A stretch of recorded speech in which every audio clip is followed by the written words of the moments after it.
আসসালামু আলাইকুম ভিউয়ার্স, আশা করি আপনারা সবাই ভালো আছেন। আল্লাহ তাআলার অশেষ রহমতে আমিও ভালো আছি।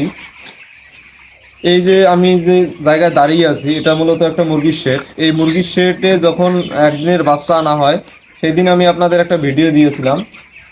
তো এখন মুরগিগুলোর বয়স চলতেছে 17 দিন। এই মুরগিগুলো সেল দিতে দেখা যায় যে আরো 17 দিনের মতো সময় লাগবে। আর 17 দিন এই মুরগিগুলোর বয়স, এই মুরগিগুলো এখন দেখা যায় যে প্রায় 600 গ্রামের মতো হয়ে গিয়েছে মুরগিগুলো। এই যে গুঁড়াগুলো দেখতে পাচ্ছেন, এই গুঁড়াগুলো আজকে সেলে দেওয়া হলো, পরিষ্কার করে দেওয়া হলো। পায়খানায় ভরে গিয়েছিল, সেই জন্য এই গুঁড়াগুলো সেলে দেওয়া হলো। এই যে দেখতে পাচ্ছেন গুঁড়া দিতেছে, গুঁড়া মানে এটা কাঠের গুঁড়া মূলত। কাঠ ভাঙানোর পর যে গুঁড়াটা পাওয়া যায় সেই গুঁড়াটা শুকিয়ে তারপরে এই ঘরে ব্যবহার করা হয়। এই দেখতে পাচ্ছেন এখানে পুরাতন গোড়ার উপর দিয়ে নতুন কিছু গোড়া ছিটিয়ে দেওয়া হচ্ছে, যাতে এখানে দুর্গন্ধটা না থাকে। তো এই ঘরটার একটা ভালো একটা পরিবেশ হচ্ছে যে এই যে দেখেন পুকুর, এই সাইডে পুকুর, ওই পিছনে পুকুর। তাই দেখা যায় যে এখানে তাপমাত্রাটা একটু স্বাভাবিকই থাকে। তো বন্ধুরা, এখন যেহেতু প্রচন্ড গরম চলতেছে, গরমের মধ্যে দেখা যায় যে মুরগিগুলোর খুবই সমস্যা হয়। সেটা হচ্ছে যে এই পোলট্রি শিল্পের প্রধান একটা রোগ হচ্ছে, সেটা হচ্ছে যে যখন অতিরিক্ত গরম পড়বে তখন দেখা যায় যে মুরগিগুলোর হিট স্ট্রোক নামে একটা রোগ হয়ে থাকে। এই হিট স্ট্রোকের ফলে দেখা যায় যে অনেক মুরগি মারা যায় এবং খামারি লসের সম্মুখীন হয়। আপাতত এই মুরগিগুলোর কোনো সমস্যা নেই বা কোনো রোগও নেই। শুরুতে কিছু মুরগির প্যারালাইসিস হয়েছিল, আমরা দেখা যায় যে ট্রিটমেন্ট দিয়েছি, ভালো হয়ে গিয়েছে।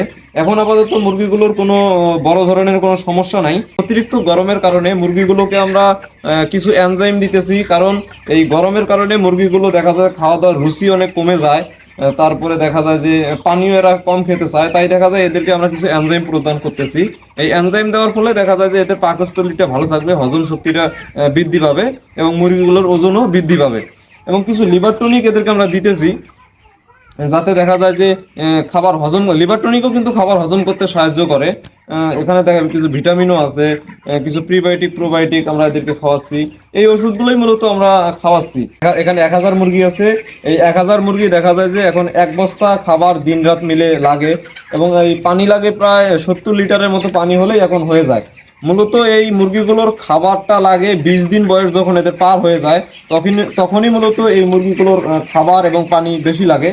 আর এই 20 দিন পার হয়ে গেলেই মুরগিগুলো দেখা যায় যে বাড়তে শুরু করে। 1 থেকে 20 দিন যখন এদের বয়স হয় তখন দেখা যায় যে এই স্বাভাবিকভাবেই এরা আস্তে আস্তে বাড়ে, আর 20 দিনের পর থেকেই এরা খুব দ্রুত বাড়তে শুরু করে বা এদের ওয়েটটা বেশি বৃদ্ধি পায়।